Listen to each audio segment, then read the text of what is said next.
শ্বশুর বাড়ির লোকজন তো এখন দেখেই না, জিগাই না। ছেলে মারা গেছে বলে যে নাতিপুতিও মারা গেছে, ওনারাও নাই।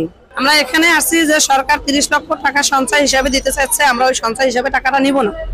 আমরা এককালীন হাতে টাকা চাই, আমরা সঞ্চয় হিসাবে নিব না। জুলাই ফাউন্ডেশনে যেভাবে আমাদের চেক দিছে আমরা ওইভাবে চেকের মাধ্যমে চাই। আর আমাদের দাবি হচ্ছে আমাদের সঞ্চয়, ওই সঞ্চয়পত্র তো আমরা নিবই না, মানে শহীদের নামে সুদ খাবো না। আর দ্বিতীয় দাবি হচ্ছে আমাদের পুনর্বাসনের ব্যবস্থা করা হোক। আমরা সন্তান নিয়ে ভাড়া বাড়ি থাকি, আমাদের এখন আর ভাড়া দেওয়ার সামর্থ্য নেই, আমরা পারতেছি না। 250টিরও বেশি ডিজাইন অপশন নিয়ে ওয়ালটন স্মার্ট ফ্রিজ, বোঝে আপনার প্রয়োজন। আর আরেকটা তৃতীয় দাবি হচ্ছে আমাদের পুনর্বাসন করা হোক। আর আরেকটা হচ্ছে আমাদের মাসিক ভাতার ব্যবস্থা করা হোক এই ফেব্রুয়ারি মাসের থেকেই। কারণ যেহেতু আমরা বাচ্চা কাচ্চা নিয়ে চলার মতো সামর্থ্য আমাদের কেউ নাই এখন আর। শ্বশুর বাড়ির লোকজন তো এখন দেখেই না, জিগাই না। ছেলে মারা গেছে বলে যে নাতিপুতিও মারা গেছে, ওনারাও নাই। কারণ এই যেদিন 3 দিনের মিলাদ দিচ্ছি ওদিন আমার শাশুড়ি দেবরাজের ঘরে আসছে, তারপরে এই পর্যন্ত আর আমাদের বাসার সামনে ফুসকি দিয়েও দেখে নাই। আমার 2টা টুইন বেবি, এই একটা নিয়ে আসছে আর একটা বাসায় রেখে আসছি, দুটোটাই অসুস্থ। তারপরও এখানে আমার পেটের দায়ে বাচ্চাদের নিয়ে আসতে বাধ্য হয়েছি। সেদিন 5ই আগস্ট ছিল, বেলা 3টার পরে আমার হাজবেন্ড ঘর থেকে বের হয়েছে। ঘর থেকে বের হওয়ার সময় আমি বলছিলাম যে ঘর থেকে বেরো না, গ্যাঞ্জাম, রাস্তাঘাটে বেরোয় না। বলছে কেন বেরোবো না, এতদিন আন্দোলনে ছিলাম, এখন বিজয় মিছিলে যাবো না। মানে ও আন্দোলনে প্রতিদিন গেছিল। আমার ছেলে বড়টা কলেজে পরে, ইন্টার সেকেন্ড ইয়ারে, ও যাইতো, ওর সাথে সাথে বাবাও যাইতো।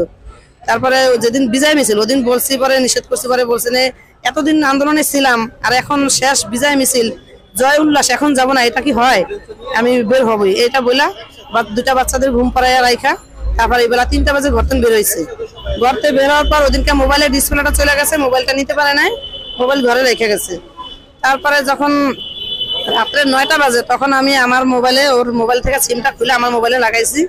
লাগাই বলছি সবাই, মানে সিমে যত নাম্বার ছিল সবাইকে আমি ফোন দিচ্ছি, পরিচিত যত লোক ছিল সিমে সবাই আমি ফোন দিচ্ছি, জিজ্ঞাসা করছি। সবাই বলছে যে আমরা দেখি নাই বা আমরা চিনি না, জানি নেই।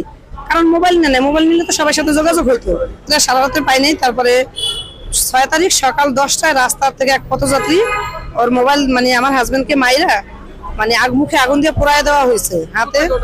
এটা আমরা লাস্ট পাইছি সাইসলা ব্যাটারি, কিন্তু যেখানে পাইছি ওখানে কোনো আগুনের চিহ্ন কোনো কিছু ছিল না, এরকম জায়গায় পাইছি। যাই হোক, মানে মুখটা আর হাত আর এই পা 2টা খুবই বিচ্ছিন্ন অবস্থায় পুরানো ছিল, মুখটা দেখলে চেনা যায় নাই। পরে আমাদের দাবি হচ্ছে আমাদের যত দ্রুত সম্ভব পুনর্বাসনের ব্যবস্থা করা হোক, আমাদের মাসিক ভাতাটা ফেব্রুয়ারি মাসের থেকে চালু করা হোক।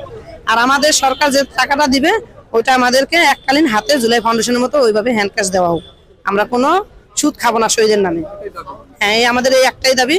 আর আমাদের বাচ্চাদের ভরণ পোষণের দায়িত্ব সরকারের নিতে হবে অবশ্যই।